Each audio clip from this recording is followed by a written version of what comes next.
Oi, gente, eu sou a Alana, acadêmica de enfermagem da UFAC Campus Floresta, e eu e a minha amiga Raíssa, nós vamos estar falando sobre os sentidos especiais. E para isso a gente vai dar uma introdução na homeostase. Como que funciona a homeostase para que vocês entendam que a homeostase ela não é simplesmente um equilíbrio, mas ela é um estado dinâmico de estabilidade.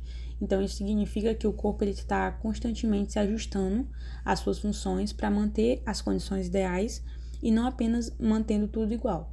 Então, alguns exemplos da homeostase no corpo é a temperatura corporal. Se está frio, o corpo ele treme para gerar calor. E se está quente, transpira para resfriar. Então, isso é um dos exemplos. Então, os sentidos especiais, eles são aqueles que dependem de órgãos sensoriais específicos e eles são altamente especializados para que possa captar os estímulos do ambiente. Então, alguns desses sentidos especiais, né, todos eles que nós vamos falar aqui, é a visão, a audição, a olfação, a gustação e o equilíbrio. E eles têm os órgãos especializados, né? Que são, por exemplo, a visão tem o olho e os olhos, né? A audição, os ouvidos. A olfação, o nariz. A gustação, a língua. O equilíbrio, o ouvido interno. Então, a gente vai explicar um pouquinho sobre isso dentro da homeostase. Então, a função dos sentidos especiais na homeostase é essencial, porque permite que o corpo ele perceba e responda a estímulos externos de forma adequada. Então, ele garante que a manutenção do equilíbrio interno.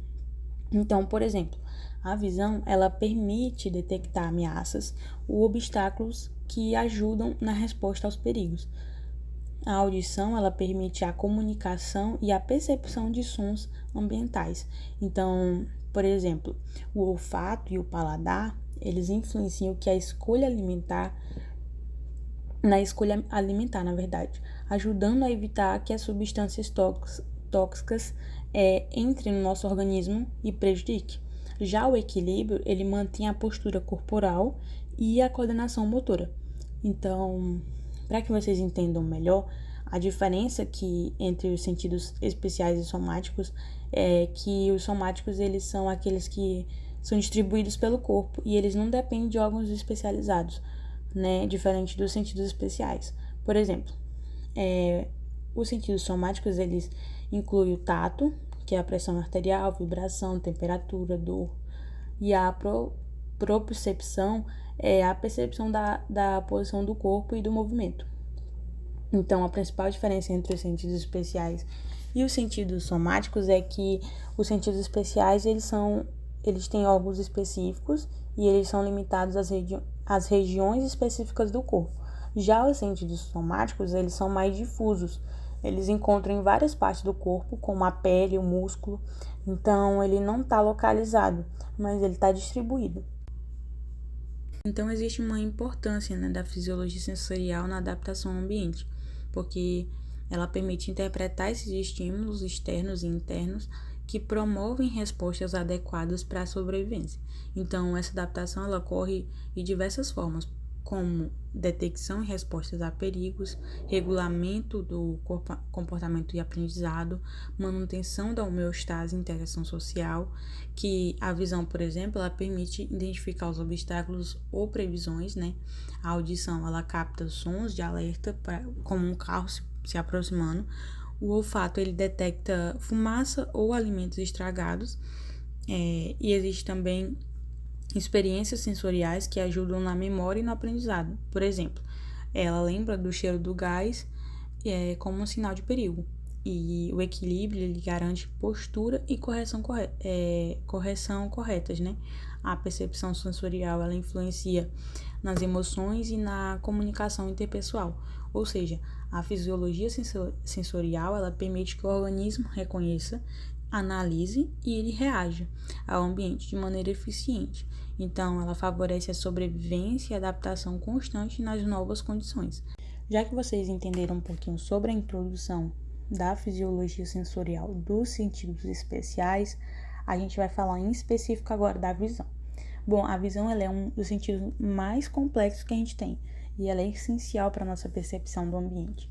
O sistema visual ele converte estímulos luminosos em sinais elétricos que são interpretados pelo nosso cérebro. Para que vocês entendam de maneira adequada, eu vou colocar a imagem da anatomia. E eu preciso que vocês acompanhem, né, na imagem o nome de cada estrutura para que vocês entendam o mecanismo em si. Então, na anatomia do olho, existem várias estruturas especializadas. Eu vou falar algumas delas e como que funciona a transdução da luz.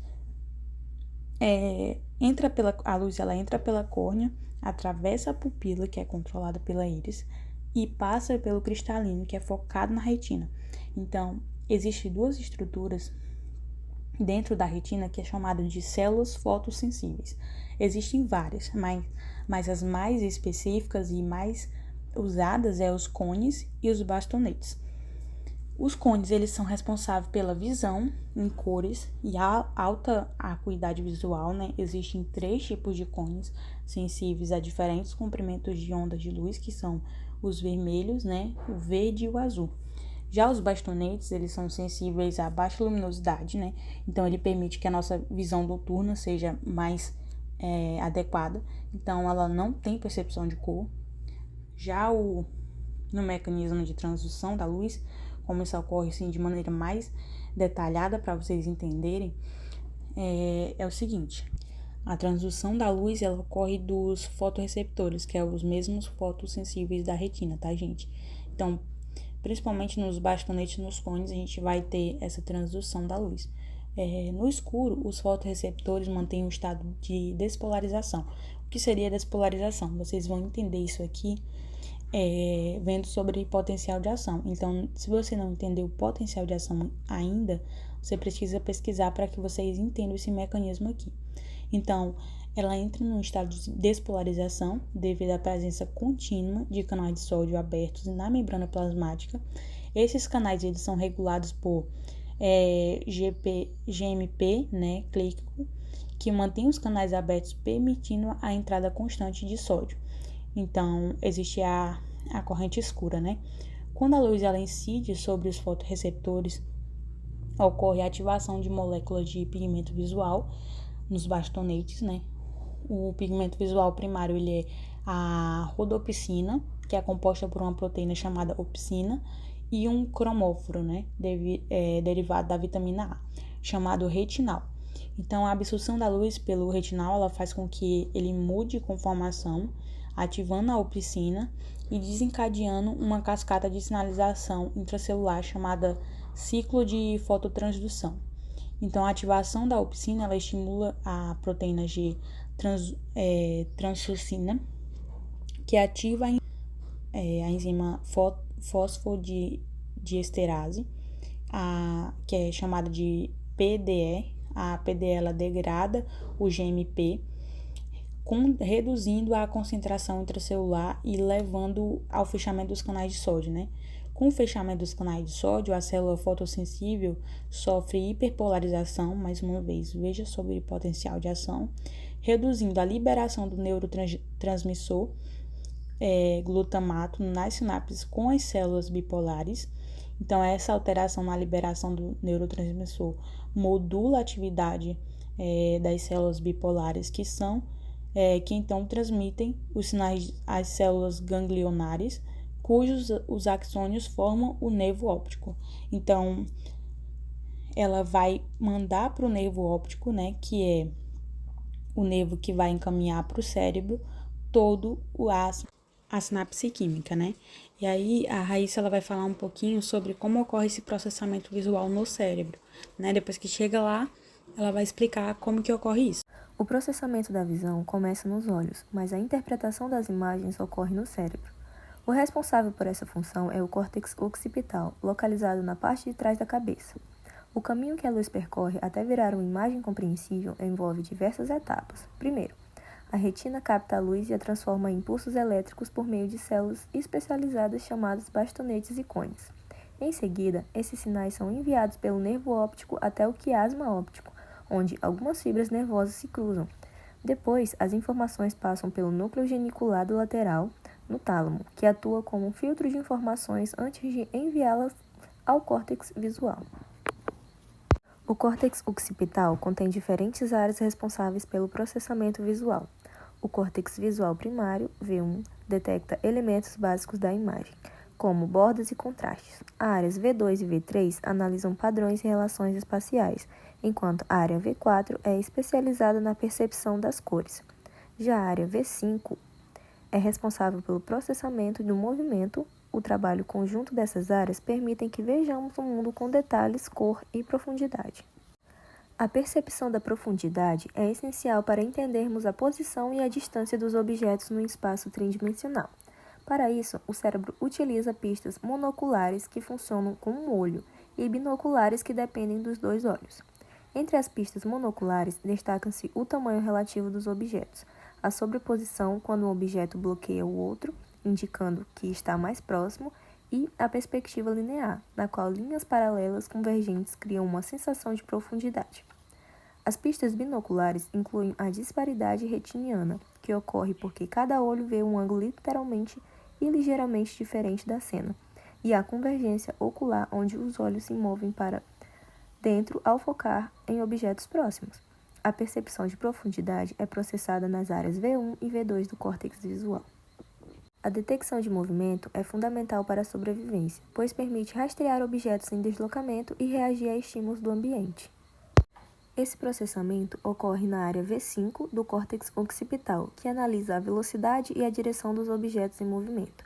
Existem diferentes tipos de percepção de movimento, como o movimento real, quando o objeto realmente se move, o movimento induzido, quando o objeto parece se mover porque o fundo está se deslocando, e o movimento aparente, como no cinema, onde imagens estáticas piscam rapidamente e criam ilusão de movimento contínuo. A cor que enxergamos depende do comprimento de onda da luz refletida pelos objetos e captada pelos cones da retina. Existem 3 tipos de cone: o S, azul, o M, verde e o L, vermelho, cada um sensível a uma faixa específica de espectro luminoso.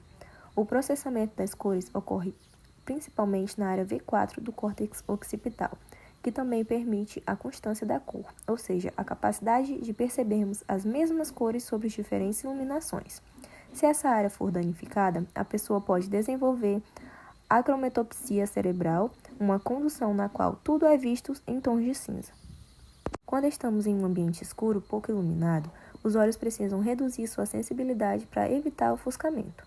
Esse processo ocorre por meio de 3 mecanismos: a contração da pupila, que reduz a entrada de luz, a inibição dos bastonetes, que são extremamente sensíveis e deixam de atuar em ambientes iluminados, e a desativação da rodopsina, pigmento presente nos bastonetes que permitem a visão em baixa luminosidade. Esse ajuste ocorre rapidamente em cerca de 5 a 10 minutos. Quando passamos de um ambiente claro para um escuro, o processo de adaptação é mais demorado, podendo levar até 30 minutos. Primeiramente, ocorre a dilatação da pupila, aumentando a entrada de luz. Depois, os bastonetes começam a ser ativados, pois são mais sensíveis à luz fraca do que os cones. Por fim, ocorre a regeneração da rodopsina, tornando os bastonetes progressivamente mais eficientes na captação de luz. Esse processo garante que possamos enxergar em ambientes de pouca iluminação. A miose, contração das pupilas, ocorre no caso da adaptação ao claro, devido ao fato de haver grande quantidade de cones concentrados na fóvea e também para impedir o ofuscamento e a lesão das células. A midríase, que é a dilatação das pupilas, ocorre no caso da adaptação ao escuro, de modo a permitir a entrada de maior quantidade de luz, tendo em vista a alcançar maior número de bastonetes localizados na periferia da retina.